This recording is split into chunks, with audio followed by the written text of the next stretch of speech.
Hey everybody, I'm Wes Shaver, and Jeff forgot to mention in the last video that I will be the Liverpool analysis for the set piece. So give me a round of applause. Before I begin, I'm going to tell you a little bit about myself and how I became a fan. I'm 25. I did a stint in the Navy.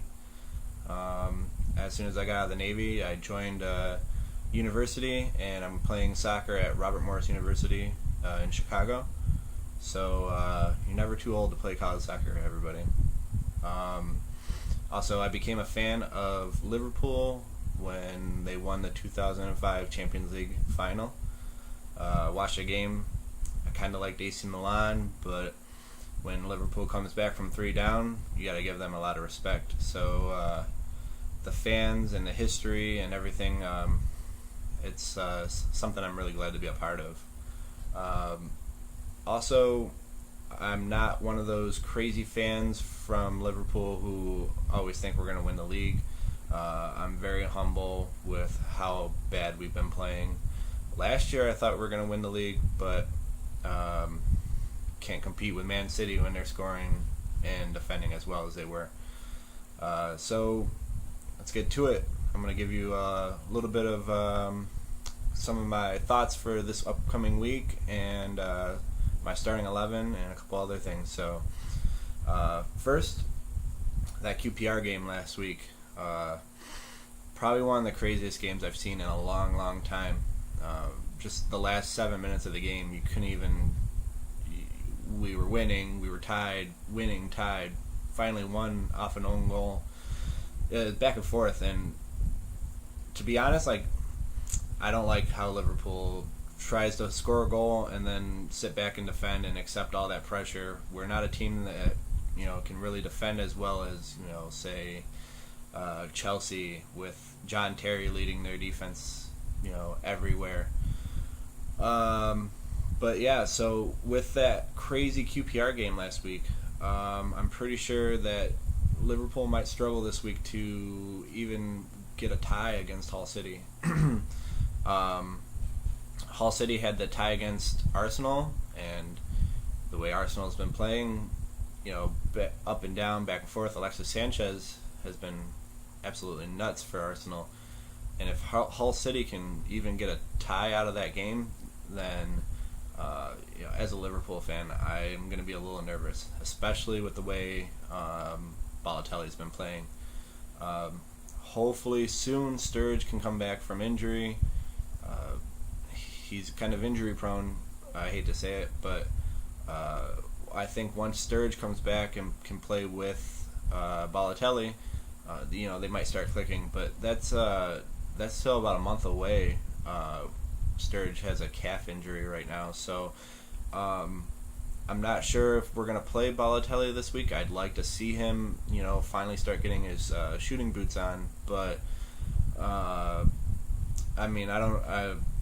Balotelli, he's been in the news all week long, so I'm not really going to get into him. He's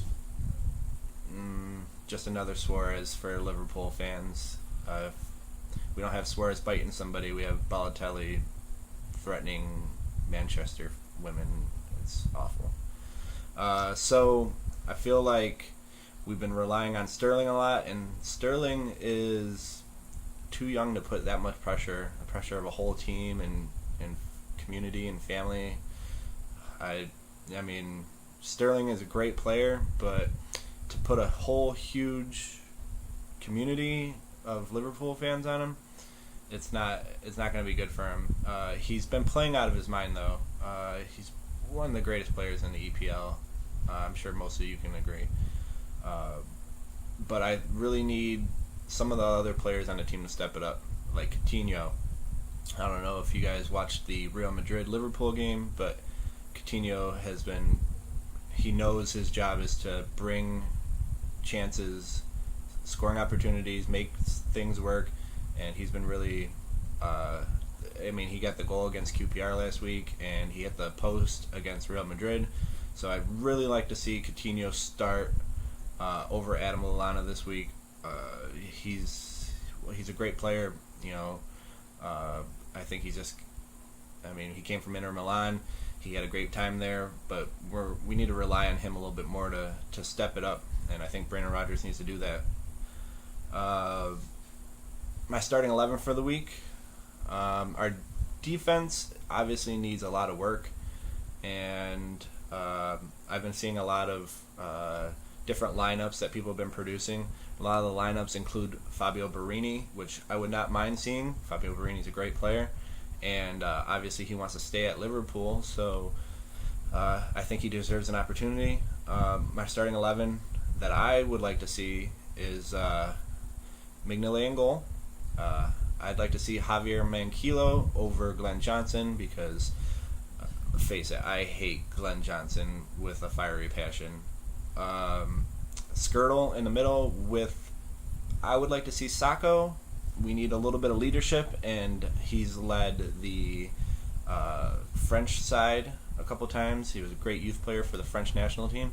So let's give Sacco a chance. Hopefully some of you guys can agree. Lovren's been playing pretty awful, so we'll see where that goes. Marino on the side, he's a great player. Future Spain left back for the national team, so keep an eye on him. Gerrard, a lot of people have been saying Gerrard should maybe move up more and quit playing so much central defensive mid. Let's face it, he's not an attacking mid anymore. He doesn't have the pace, so I'd like to see him again step back. He plays well back there. So central defensive mid is going to be Gerrard. Henderson's going to be swapping with Gerrard a little bit, so he'll be there. Coutinho and Joe Allen also in the middle. Joe Allen is a vital part to our midfield. He controls the pace, controls passes. He's a sleeper pick, kind of. I don't really like Joe Allen because he grabbed my wife's ass at a signing event here in Chicago when Liverpool was here over the summer. But I'm gonna pretty much say that we need Joe Allen in the team. I want Sterling to play the number 10 position right behind Balotelli because hopefully he starts scoring. But like I said, if we throw Borini in there, we could play a 4-3-3 with Sterling, Coutinho, and Borini up top. That'd be pretty crazy. But we'll wait and see on Sunday when the lineups come out. Really quickly, I know Jeff said 6 minutes, but he can shut the hell up. I'm going to talk about the Real Madrid game. I know it's not really EPL, but it is Liverpool, so you guys can listen to me talk. I'm happy with a 3-0 beatdown from Real Madrid, the last year's champions. I didn't expect a win, to be honest with you. I didn't expect a tie. I just wanted to see us play well, and we could see where the defense was flawed. We can see that Balotelli, when he got the ball, didn't really have anybody to pass to. It was a good game, though. We did play well, better than we've been playing on the weekends. So really excited that we came out, we tried hard, and we did not get beat down like Roma got beat down by Bayern Munich. So I will take a 3-0 defeat in the Champions League to Real Madrid any day. That's not me being a bad Liverpool supporter or anything. That's just me being realistic. So that was a great outcome for us. It could have been way, way, way worse. And with that, I'm going to go into my picks of the week because I don't even really want to talk about Hull City. They have a lot of great players. Tom Huddleston, one of the most underrated players in the EPL, and you can quote me on that. So my scores of the week, I'm not going to do the Monday Night Football like Jeff and Alex were doing. You're just going to get all my scores and predictions, and you're going to have to deal with it. So my score for Hull City versus Liverpool, Liverpool 3 and Hull City 1. Even with the praise I've been giving Hull City and all their players, especially against Arsenal last week, I think that Liverpool's got a chance to win if we start clicking in the offense. Defensively, we're probably going to let in one goal, and I'm okay with that as long as we can score more. We'll see what happens. So Balotelli, hopefully you get your shooting boots on. I'm hoping. I'm still defending you against everybody, but you're not helping me out one bit, bud. The Manchester United versus Chelsea game, that is going to be the game of the week to watch, but I think it's only going to end in a draw, 3-3. I think Manchester United's going to play their game and really give Chelsea a run for their money, but I also think Chelsea is just so dominant, so it's really just a toss-up. I'd have to go 3-3 because both teams can score, both teams can defend, but it's going to be one of those crazy games, and everybody's going to have to watch it. I have West Ham and Man City, 4-1 Man City. West Ham, I'm sorry, but Jovetic and Aguero and everybody who plays on Man City is just absolutely ridiculous. So West Ham doesn't stand a chance. Sunderland, Arsenal. Sunderland, after their beat down against Southampton last week, they were refunding all of their all their fans' tickets. So I really think they're going to try to step it up this week, especially against Arsenal. They don't want another huge beating. So I think Sunderland is going to give Arsenal a run for their money. 3-2 Arsenal. Sunderland's not going to win, but it's not going to be horrific. So quickly, I got West Brom and Crystal Palace, 1-1 draw. Swansea and Leicester, 2-1 Leicester City. That might be an upset, but Swansea's been playing like crap, and I like Leo Ujola. He's a great Argentinian striker, so I'd like to see him score some goals this week and give Leicester the win. Burnley Everton, I do agree with Jeff. Tim Howard is the most overrated keeper in the EPL. Not saying that he's not good, but he is overrated. And I think Burnley doesn't stand a chance, though. Everton 4-0 over Burnley. QPR Aston Villa, it's going to be 2-0 QPR after the scare that they put on Liverpool last week.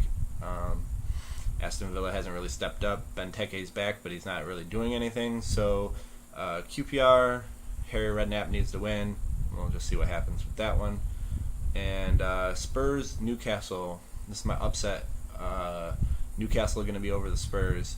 Although Sigurdsson and everybody on Tottenham has been playing very well, I really think that they're going to be tired from their Europa League game yesterday or Thursday, and Newcastle to get a win last week, so they may have the momentum with them. So a 2-1 win to Newcastle, and that's going to be pretty much it for the week.